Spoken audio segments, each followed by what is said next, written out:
Thank you, Michael. Tēnā koutou katoa, Daja hao. Good morning, distinguished guests, ladies and gentlemen. Good morning, Prime Minister. Thanks for the opportunity to speak this morning. It's a great pleasure to share my thoughts on one of New Zealand's key relationships.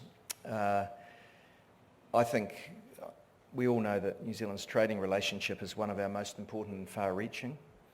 And I think it's all pleasing for us all to know that it continues to thrive. Amazing growth, March year on year, as many of you will be aware. The very month when it was we were being accused politically of it being in trouble. I want to focus my comments today on the bilateral relationship, the recent mission, as you've said, looking at some of those rules on how we navigate these choppy international waters around trade. Let's start with the obvious. China matters to New Zealand. Our two countries have got significant political, economic and people-to-people links, and as the Prime Minister said, it's important to both sides. We've got a deep history. The first Chinese immigrants to New Zealand arrived over 150 years ago. I'm from Dunedin. Those early Chinese settlers have left a strong and enduring mark on Dunedin, strong both in business but also in civil society. We've had a Chinese ethnicity mayor.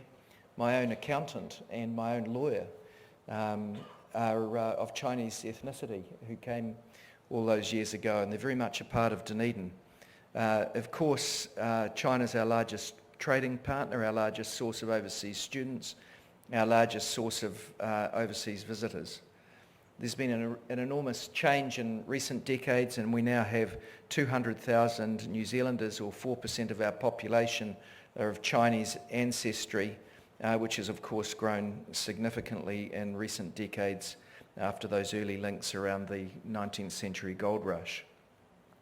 As the Prime Minister has outlined, her recent visit to Beijing demonstrated how New Zealand and China enjoy a strong relationship at the highest political levels. Another key topic during the Prime Minister's visit was how we strengthen and improve the multilateral system. I'm going to return to that topic in these turbulent times. My visit 3 weeks after the Prime Minister's visit was a lot easier because she'd been, but it also helped maintain the positive momentum of our relationship. It was my second visit to China in less than 6 months. I visited last in November at the time of the International Import Expo in Shanghai. This trip I had 3 objectives. The first was to learn more about the Belt and Road Initiative to identify opportunities for mutually beneficial and transparent cooperation. The second was to support New Zealand businesses with an interest in China. And the third was to engage senior political and business leaders to advance the issues that matter to both countries.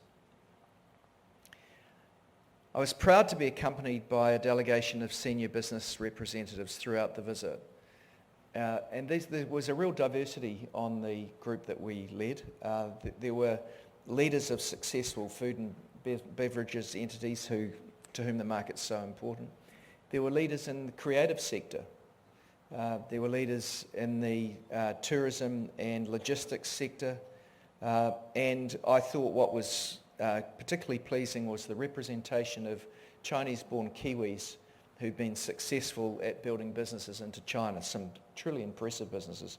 One of the guys on the trip's built a business with 400 employees. So I was struck by their insights into the Chinese market, and there were various insights. They didn't all have the same story to tell. But what was common is how often they've had to adjust their business model and often their products to be more successful. And as Fran said, as they hustle for business.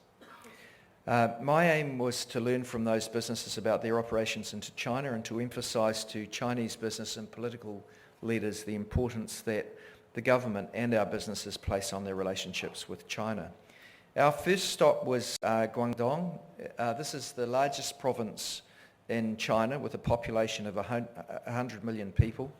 Its GDP at $2.2 trillion is equal to that of Australia.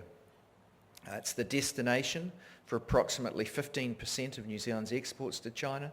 It's the largest source of Chinese students and visitors to New Zealand, and it's a base for several New Zealand companies. We were warmly welcomed in Guangzhou, and as your contacts on the business delegation will be able to tell you, we had very useful meetings with the Guangdong provincial leadership. We also met with China Southern. It's Asia's largest airline and it's an important contributor to the growth and the movement of people as well as goods between New Zealand and China. It's got double daily flights to Auckland and daily services to Christchurch. Some of you will be aware that participants in the business delegation are interested in New Zealand serving as a hub, an air hub between Asia and Latin America. And I understand this is going to be central to the New Zealand-China Council Conference next month. I wish you well in that. We visited Fresh Hippo, which was a recently rebranded Alibaba subsidiary which is growing rapidly. And whilst there, we helped launch a 3-week New Zealand promotion through Fresh Hippo's online and offline channels. And it was good to see how much New Zealand produce was so prominent in the store, obvious because it's popular amongst Chinese consumers. We were also, I think, interested to see the level of innovation amongst New Zealand companies and the way they've been adopting their products for Chinese consumers. We went to the Fonterra Innovation Centre where we tasted and then had a go at making tea macchiato, which is a new product that's been developed by Fonterra. It's a tea topped with New Zealand dairy products. It's been enormously successful. 500 million servings. The size of these markets is astronomical. 500 million servings have been sold with lines of customers frequently out the door. In Beijing, we had meetings with senior political leaders, including the Minister of Commerce, the Minister of Ecology and Environment, and the Vice Minister of the National Development and Reform Commission, which is the organisation responsible for economic and social development policy, as well as the Belt and Road initiatives. And from these meetings, it was clear to me that the relationship is in very good heart. As had been instructed by the Prime Minister Ardern and Premier Lee, the Minister in Commerce, when we met, agreed on the importance of speeding up the FTA upgrade negotiations, and as Prime Minister has noted, the 7th round of those negotiations is taking place today in New Zealand. The Minister of Environment and Ecology and I shared perspectives on environmental and climate change issues. We discussed things like how, as the largest producer of consumer goods in the world, China has got a leading role to play in rationalising the sorts of plastics that are, the products come in. And I actually thank them for banning the import of some of the substandard recycled plastics that New Zealand was sending out, which has actually forced us to take responsibility for a more circular economy in New Zealand. But I made the point to him that it would be a point of comparative advantage for China if they rationalised down the number of plastics to 2 or 3 sorts, which would then aid us in regulating better outcomes in New Zealand. And I think would be a point of comparative advantage for China as well relative to some of their competitors. So we have, we also discussed biodiversity, climate change and the like. And we look forward to the 3rd New Zealand-China Ministerial Climate Change Dialogue, which takes place in New Zealand in September. The NDRC Vice Chair and I discussed investment, climate change and the BRI.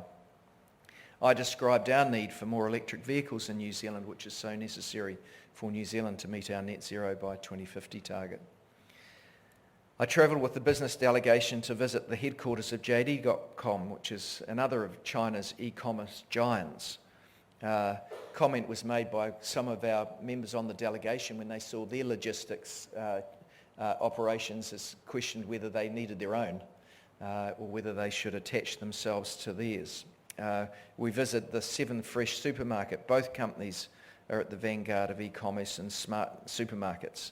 Interestingly, JD.com are experimenting with drones at the end of their distribution channels as being the more efficient methods as they go into the provinces. But such is the sophistication of the Chinese response to development of their more remote areas, they're also looking at drones to bring out produce that is currently not able to be transported to market easily in some of their remote areas. Truly very sophisticated view of the future. A key focus of the visit to Beijing was to attend Belt and Road. This is a signature initiative of President Xi. It really is. And the power and dynamism of the Chinese administration behind this, I think, was so self-evident that it's being made a success. The forum was attended by around 40 world leaders and ministers from dozens of other countries. Philip Hammond was there from the UK. I presented at a thematic forum on trade and sustainable development. It was so late in the day, not many people had stayed to listen, I've got to say. But it was great to be given the opportunity.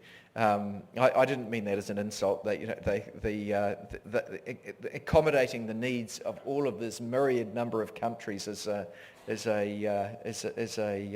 administrative undertaking of enormous size. New Zealand understands the importance of the Belt and Road Initiative to China, and I think we should all acknowledge that. My visit and attendance to the forum was a means to learn more about the initiative and how we might cooperate with China in a way that suits New Zealand's interests as well as China's. It's clear from the statements by President Xi at the forum that China is going to front some of the criticisms and concerns that have been raised about Belt and Road, including such as indebtedness and corruption. President Xi says that China wants to pursue an open, clean, green BRI, and that in pursuing BRI cooperation, implementation should be transparent with zero tolerance for corruption. President Xi also wants to broaden out BRI to look at other aspects, such as how they can improve their business environment. This is something we can help with. China is making successful efforts to improve its ease of doing business ranking, and of course, as you'll all know, New Zealand sits at number one in the world on that scale. With the Belt and Road Initiative being broadened beyond infrastructure to include a much wider range of policy initiatives, it should be easier for us to identify areas of common interest that we can include in our Belt and Road work plan. All in all, I came away from the visit with significant insights into the scaling of growth and change in China, appreciation of the levels of innovation within the Chinese tech sector, and a better sense of the value for New Zealand businesses that engage in China. Despite China's rate of growth slowing a little, its economy is still forecast to grow at 6 to 6.5% per year. In dollar terms, that's more than 1 trillion New Zealand dollars of annual growth. The speed and scale of change in China remains truly incredible. In many areas, China is now the technology world leader. For example, with retail, logistics, distribution, and the use of big data. China is also one of the world leaders on electric vehicles, interestingly on fuel cell technology, which is important for heavy transport. Japan and China are now cooperating, and Japan's probably the other world leader in that little subset of technology. I'm told that 50% of the electric vehicles added to the fleet in the world last year were added in China. I was also told that subsidies for the production of EVs are being withdrawn in 2020, and I was speaking with someone who estimated that the crossover date as to the cost of an internal combustion motor vehicle and a pure EV will be about 2025. It's not that far away. So we're keen to explore cooperation with New Zealand in these areas further. E-commerce engines are driving massive disruption amongst the 730 million internet users in China. 20% of total annual retail is now e-commerce, but 80% of consumers are multi-channel, with e-commerce growing fast. It's clear that within this dynamic and changing environment, the New Zealand story, which is focused around provenance, product authenticity, integrity, and our own values, resonates strongly with the new Chinese consumer. To do well in such an environment, we need to do what worked well in this trade mission. We need to make the most of the advantages that we have as a small country to foster a positive, powerful, and collaborative dynamic both between government and business. I want to turn to the global trading context. New Zealand's external operating environment remains challenging. Pressures continue to build in systems and parts of the world that matter deeply to us. New Zealand relies more than some on the post-World War II rules-based international system. Multilateralism, international law and international norms that work to constrain the power of larger nations and empower smaller ones like ours. That system has been under strain for some time. States have jockeyed for position. Non-state actors have exerted greater influence, and emerging economies have become more adept at leveraging the system. There is no imminent risk that this system will collapse, but it's also true that states have been withdrawing from some international agreements. Moreover, the future of the WTO's dispute settlement system is uncertain because of the impasse over appointments to the appellate body. More broadly, economic and security issues over the last decade have further buffeted the international system and its institutions, partly as a result of an anti-trade populist sentiment that has been on the rise in recent years, not all driven by trade causes, but actually flowing over into trade consequences. The result has been an erosion in international support for trade, as some elected leaders have pursued nativist policies rejecting globalisation and the institutions that support and enforce it. These trends have negative implications for multilateralism, for international liberalism, for democracy, and for solutions to global problems. Global growth is projected to slow from 3.6% in 2018 to 3.3% in 2019, before picking up to 3.6% in 2020. And those in the room will know that those growth stats largely rely upon Asian, particularly Chinese growth, and Western country growth rates are far, far lower than that, although New Zealand's is about, not too distant from that. Trade disputes between the US and China are part of this broader geopolitical context. But within our region, we also have opportunities to balance some of those risks. The overall prosperity of the the Asia-Pacific region is real. It is still growing, and it's a great benefit to New Zealand. As with the rest of the world, New Zealand continues to monitor these developments in trade. We'd be naive to think that actions taken by such heavyweight trading nations, just because they are aimed at one another, doesn't mean that they'll only have small effects on third parties like New Zealand. So what can a small economy like New Zealand do? Well, the first point I would do is actually repeat a metaphor that Xi Jinping used at a function that I was at when I was over there. And he made the point that if you're in strong currents, if you stop sailing, you go in unexpected directions and normally backwards. So we can't just stand still. We've actually got to move forward. There are 6 ways the government does this to promote New Zealand's interests. Firstly, through defending the rules-based system through supporting the WTO, and we've got a lot of work going on there. Secondly, embedding New Zealand in emerging regional architecture through regional agreements like CPTPP and RCEP. Thirdly, supporting regional and global public goods through likes of OECD, APEC and the Commonwealth. Fourthly, advancing the concept of open plurilateralism by supporting trade agreements with clauses that allow others to join if they can match the standard of commitments set by original partners. So these are open to new entrants rather than a closed club. Fifthly, by developing our Trade for All agenda in consultation with New Zealanders to show New Zealanders that the benefits of trade can and should be felt everywhere. And sixthly, by intensifying our economic diplomacy through our network of embassies and high commissions throughout the world. On top of all of this, we engage with China and our other trading partners. We want to address these challenges in a way that is consistent with international law and the interests of the global economy. So what about the New Zealand economy?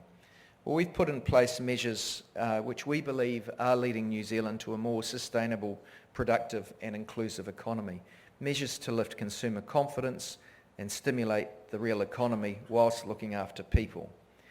Our success won't be measured by GDP alone. We're moving to a wider wellbeing budget approach because human, social and environmental outcomes also matter. We're boosting the regions, injecting $3 billion over 3 years into the regions through the Provincial Growth Fund. We've introduced a 15% research and development tax credit to support innovation. And we've got an overhaul of the workplace training so needed to meet the challenges of the future of work and produce a more productive workforce. High quality and productive foreign investment also support New Zealand's businesses to grow and increase their productivity. And as you know, we're consulting on options to reform the Overseas Investment Office. The first stage essentially tightened up on overseas ownership of New Zealand's existing homes and still invest in big projects to build new homes because we're short of supply. And that was driven by CPTPP, because if we hadn't done it by the time that came into effect, we lost the policy space to do it, either for ourselves or future governments. We loosened forest investment. Second stage looks at dealing with some of the complexity. There's some unnecessarily arcane red tape that we want to get rid of, but we also want to ensure investments in New Zealand's national interest. We want your feedback on the reform options. There's a detailed consultation document available on the Treasury website. We're consulting with New Zealanders on our Trade for All policy. The feedback from that consultation is also public. The job of analysing it and developing tangible recommendations is now in the hands of the Independent Trade for All Advisory Board, and I'm looking forward to seeing those recommendations later this year, and can I thank those who are giving of their time to that task. We truly must ensure that the benefits of trade flow throughout the economy, from the farm worker to the factory worker to the farm or business owner. And we've got to help small businesses, Maori organisations and women more inclusively access the benefits of trade. And I see the Trade for All process as another element in our pushback against anti-globalisation sentiments which are feeding protectionism abroad. We understand, of course, that market access is key to diversification of markets and improving our export earnings. That's why we've got a very active program negotiating new and upgrading existing trade deals, the China FTA, EU FTA, RCEP and the Pacific Alliance. In the context of increasingly uncertain international environment, it's crucial that New Zealand stays connected. China remains a crucial relationship for New Zealand. We need to keep those ties vibrant. I think we are. There's much to be gained by working with China on critical international issues such as climate change, regional security, open markets, and the rules-based multilateral trading system. China is obviously a key player, and we can be an influential partner. Thank you. I wish your summit a great success. Chi-chi.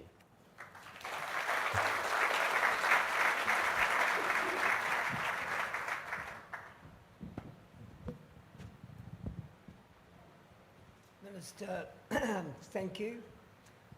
You started off on something, and I think these forums are often a good opportunity to remove myths. And you referred to the perceived problem between New Zealand and China. I think the media made a lot of noise of it. I found myself asking, what was the problem? Was there a problem? And what was it that what made them think, what made the media think that there was a problem between New Zealand and China? Well, I think there are always bumps in any broad relationship, but I hope what people can take from events since the change of government is that you can have a change of government in New Zealand and some slight changes, and we have changed some investment rules. But if you have a deep and broad relationship that's respectful of each other, then you can deal with those as friends do without threatening the wider relationship. Because the media loves to highlight potential issues, and so do politicians, there was a coincidence of interest between opposition parties and the media, to be honest. But we now look back at that period, and New Zealand's March goods exports to China grew 50% year on year, which is incredible and a bit of an outlier. The events that were pointed to at the time, there was a problem with an Air New Zealand plane that Air New Zealand took responsibility for. China had no involvement of that and did not cause it. There was a problem, I think, with one salmon shipment being slowed down, but that was not in any way orchestrated or organised, and the rate of those sorts of incidents this year is probably lower than it was in prior years. And underneath all of that, China's just done an incredible reorganisation of its customs and phytosanitary procedures for importation of fresh produce to standardised processes across China, which has involved, I think, close to between 50 and 100,000 people. And they've managed that exceptionally well in a way that I personally think we'd be challenged to manage as well. So there was nothing in that. Minister, in your speech you spoke of the sophistication and the speed of change in the China economy, and we see them as one of our major partners. Do you think there's the same sophistication here in our economy and the same speed of change in areas of infrastructure, education, innovation, environment? Yes, I do actually. I think New Zealand is on a journey for volume to value. I think we should sometimes pat ourselves on the back. I'm doing a bit of work around something that's coming up later in the year, and I've been reflecting on the fact that these journeys take time, and New Zealand turned a corner way back when with the Knowledge Wave conference, and I was talking with Simon Mutter at the time of his retirement recently, and we were reflecting on the fact that at that time New Zealand identified some prerequisite technologies that were necessary to be the foundation of New Zealand's push towards higher value goods and services to change our offering to the world. And successive governments have seen through for a start, the regulation of the monopoly aspects of the telecommunications industry, structural technology, structural separation, followed by the right economic incentives, which have seen enormous investment flow to the sector, and enabling now a lot of other businesses that rely upon those foundation technologies. So I'm very hopeful for the New Zealand economy. I still think we misallocate capital a bit, but overall I think that we are on a journey from volume to value, and I thought the sophistication of the businesses that came to China were a demonstration of that. Minister, you referred to China being our largest source of students, our largest source of tourists. Is there developing an over-dependency on the one economy? Well, our goods trade with China is in balance. It's pretty much one dollar each way, and a large total. The services imbalance in favour of New Zealand is driven largely by tourism, but we don't have much control on that because China is such a large population. Their rising middle class, as with the middle class in any country that's advancing, chooses to travel more, and there are so many people in China, many of whom are interested in coming to New Zealand. That has a flow in respect of tourism services, which results in a surplus in our favour on that. We are trying to encourage more New Zealanders to go to China, and that's succeeding, that's growing, and we've got the year of tourism in that regard. Having said that, I think all businesses want to minimise their risk, and they're alert to the risk to their businesses if they become overly reliant on any one customer or any one country. So those decisions are for them, and we don't control them at a central government level. Thank you. I have a range of questions that have been coming through here on the screen, so Thank you for those. If anyone's sitting out there with a question they'd like to ask, put up your hand. So I'll go to the screen. The first one here from Anonymous. I have to say that person has asked a number of questions. So the first one, does the strength of the New Zealand-China relationship affect the New Zealand-Australia relationship? Are we different enough to avoid zero-sum tensions on political bandwidth?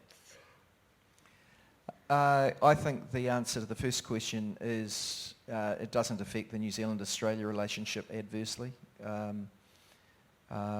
We're slightly different in personality to Australia, and I think that shows in the way we conduct ourselves in our international relations, but we're largely aligned with them. Second one, you've touched on this already. Being a smaller sized country with limited resources, how do you think New Zealand businesses should position itself against China for sustainable trade relationships? I think if you asked the trade delegation about their learnings while they're away, I've already mentioned one, where China has incredible logistics systems within country, and the best way into their value chains might not be by building your own distribution. It might be by plugging into theirs, and smaller companies obviously have to do that. But some of the larger companies might be revisiting that, I expect, in years to come. The other bit of learning I think that a lot had on the mission is we had Richard Taylor there from Weta Workshops, and he's very, very big on the fact that relationships are key, and he's had a 20-year relationship with China, and virtually all of it is driven through long-term relationships rather than hard commercial negotiations. Now, obviously, he will be a vigorous negotiator for his own commercial interests, as will his counterparty in China. But he emphasised time and again that it was long-term relationships that drove security of place and market. I have a question over the back here. Hi. Hi, this is Simon Young from Red Circle Network. How China business ready do you think New Zealand companies are, particularly in terms of digital skills? I'm sure there's a spectrum. But again, you know, I think it's pretty evident from the trade figures that there's obviously a level of capability there. Otherwise, the trade would not have grown as much as it has. So we can always do better. The Productivity Commission would say that the cause of the poor diffusion of technology into New Zealand businesses, which they pick as one of the causes of our low productivity record in New Zealand, is low per capita capital intensity in our businesses. So they would suggest that that relates to a problem of capital investment rather than capability. I have a further question out here. Yeah, hi David. Stuart Jones, part of the customs brokers representation. New Zealand has a free trade agreement with China and a free trade agreement with Hong Kong. When goods are exported from New Zealand to China via Hong Kong, there is free trade, and that advantage is given. Coming back down the other way for importers, that is not always the case. Are you aware of this problem, and do you have any solutions, or is the new upgrade of the China trade agreement going to take care of that? I wasn't aware of that issue, but I'm happy to look into it. Thank you. Prime Minister said, don't define us by the bumps in the road, but define us by what we achieve. So if you were looking ahead, and I guess tourism is one of those areas, but trade generally, what do you see over the next 5 to 10 years that we can achieve as a country in our relationship with China? What are the new areas of trade? Where's the growth going to come from? Well, I'll talk first about the relationship from which trade flows. It is very evident that to the Chinese administration, the Belt and Road Initiative is very important. It's easier for us to engage with that at a substantive level now that it has broadened in its focus. When it was initially more targeted towards infrastructure needs, it seemed to us that some of its objectives were more directly relevant to developing countries than to a country like New Zealand. Whilst we have infrastructure deficits, we're not in the position of a developing country. China, though, is broadening the ambit of initiatives that come within the Belt and Road Initiative, and also is, as you would expect of a sophisticated superpower, alert to some of the earlier criticisms that came from some countries. And so it's possible to, or it seems more likely that we can find a win-win situation with China, whether it's greening the Belt and Road, addressing some of the, or helping address some of the issues that President Xi Jinping raised around transparency, or whether it's using our regulatory systems, which are amongst the best in the world, to help them improve the ease of doing business. So, and other countries, not just China, because this isn't just for the benefit of China. So I think that portends well for the wider relationship, which then creates the space for trade. In terms of where to on trade, someone else it was Andrew Grant was telling me as we came in this morning from McKinsey that there are many areas of technology now where the world leader is China, and we need their technology. We have our own areas of world-leading technology, but they're narrower in scope than the scope that China has. So we've got this relationship which is easy to advance because our economies mesh so well together. We have different strengths, and together we can. We've got mutual advantage, comparative advantages that don't compete. They more often overlap, more often interweave. So from a New Zealand perspective, do you think the Belt and Road needs relaunching, that the expansion away from just infrastructure but into other areas is going to make it an initiative of much greater interest? We haven't yet reached an agreement to flesh out the memorandum that was previously agreed, but it's easier to see ways through than it was a few years ago.